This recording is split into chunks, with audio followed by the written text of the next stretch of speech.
आइए true crime history के सबसे चिलिंग अनसॉल्व्ड मिस्ट्रीज में से एक की बात करते हैं, सेटागाया फैमिली मर्डर्स।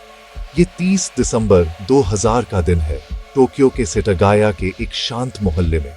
मियाजावा फैमिली, पिता मिकियो, माँ यसुको, बेटी नीना और बेटा रेई नए साल की तैयारी कर रहे हैं। लेकिन उस रात जो होता है वो जापान को दशकों तक फियर आता रहेगा। अगली सुबह यासुको की माँ आती है और एक खौफनाक मंजर देखती है। पूरे परिवार को उनके ही घर में बेरहमी से मार दिया गया है।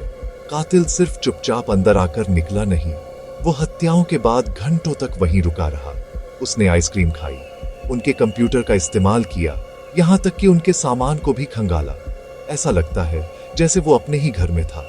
अब यहाँ से बात और अजीब हो जाती है। उसने अपने पीछे बहुत सारे सुराग छोड़े, उसके कपड़े, एक खून से सना रुमाल, यहाँ तक कि उसकी उंगलियों के निशान भी। पुलिस को उसकी बैग में रेत मिली जो कैलिफोर्निया के एक स्केट पार्क की थी। लेकिन डीएनए एविडेंस इकट्ठा करने और जापानी इतिहास की सबसे बड़ी जांच चलाने के बावजूद पुलिस को अभी भी नहीं पता कि वो कौन है। उसने मियाजावा फैमिली को ही क्यों चुना? क्या ये रैंडम था, पर्सनल? कुछ लोग कहते हैं कि कातिल कई दिनों से घर पर नजर रख रहा होगा। दूसरों का मानना है कि उसका कोई मकसद ही नहीं था। सबूत 100 दिशाओं में इशारा करते हैं, लेकिन कहीं नहीं ले जाते।